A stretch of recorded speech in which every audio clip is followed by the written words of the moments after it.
నమస్తే, నేను Roja. Welcome to special debate. తెలంగాణలో పురపోరుకు ముందు పార్టీల మధ్య, నేతల మధ్య వార్ ఆఫ్ వర్డ్స్ పీక్ స్టేజ్లోకి వెళ్తున్నాయి. 10 ఏళ్లు తమదే పవర్ అని ప్రతిపక్ష పార్టీలకు అవకాశాలు ఇవ్వొద్దని చెబుతూనే సీఎం రేవంత్ రెడ్డి బీఆర్ఎస్ దిమ్మలను కూల్చాలని చేసిన వ్యాఖ్యలు పొలిటికల్ హీట్ పెంచుతున్నాయి. రేవంత్కు కౌంటర్గా రంగంలోకి దిగిన మాజీ మంత్రి హరీష్ రావు కాంగ్రెస్ వాళ్లు బీఆర్ఎస్ గద్దెలను ముట్టుకుంటే రేవంత్ గద్దె కూలుతుందని హెచ్చరికలు జారీ చేశారు. తెలుగుదేశాన్ని తెలంగాణలో లేకుండా చేసిన బీఆర్ఎస్ను బొందబెట్టాలని, అప్పుడే ఎన్టీఆర్కు అసలైన నివాళి అని రేవంత్ చేసిన వ్యాఖ్యలు అధికార ప్రతిపక్షాల మధ్య వార్ ఆఫ్ వర్డ్స్కు కారణమవుతున్నాయి.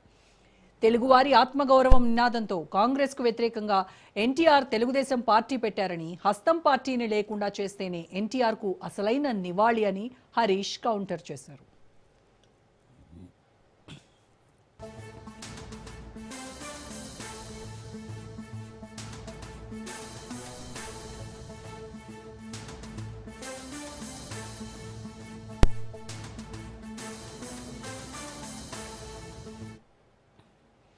తెలంగాణను అప్పుల ఊబిలోకి నెట్టేసి ఆస్తులు పెంచుకున్న అవినీతి బీఆర్ఎస్ను మళ్లీ అధికారంలోకి రానివ్వబోమని రేవంత్ అంటున్నారు. అయితే తెలుగుదేశం, బీజేపీలతో బంధం పెంచుకుంటున్న రేవంత్ ఓ అవుట్సోర్సింగ్ సీఎం అని హరీష్ విమర్శిస్తున్నారు. మంత్రుల మధ్య ఆస్తుల పంపకాలు, ముఖ్యమంత్రితో మంత్రుల పంపకాల పంచాయతీతోనే కాంగ్రెస్ ప్రభుత్వం కొట్టుకు చస్తోందని, ప్రజలకు చేసిందేమీ లేదని హరీష్ అంటున్నారు. రాష్ట్రంలో పురపోరుకు సై అంటున్న ముఖ్యమంత్రి రేవంత్ రెడ్డి ప్రతిపక్షాలపై, ముఖ్యంగా ప్రధాన ప్రతిపక్షంపై దాడికి దిగటం బీఆర్ఎస్ అంతే స్థాయిలో రెచ్చిపోవడంతో ఎన్నికల్లో సీన్ ఎలా ఉంటుందో చెప్పకనే చెప్పినట్టు అవుతుందని విశ్లేషకులు అభిప్రాయపడుతున్నారు.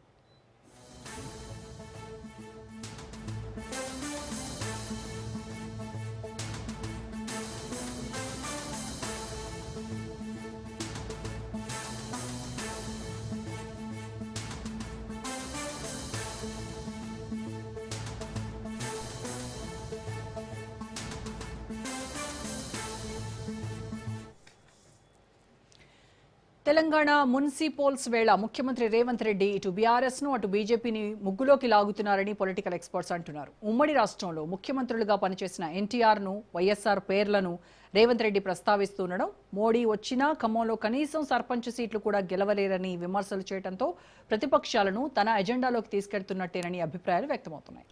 ప్రతిపక్షాలు రేవంత్ విమర్శలకు సమాధానం చెప్పినట్టు కాకుండా కొత్తగా రేవంత్ పై ప్రతి విమర్శలు చేస్తాయా, పురపోరు స్థానిక ఎజెండాను ఫిక్స్ చేస్తాయా, లేదంటే జాతీయ, ఇతర రాజకీయ అంశాలను తెరపైకి తెస్తాయా అనేది మున్ముందు తెలియనుంది.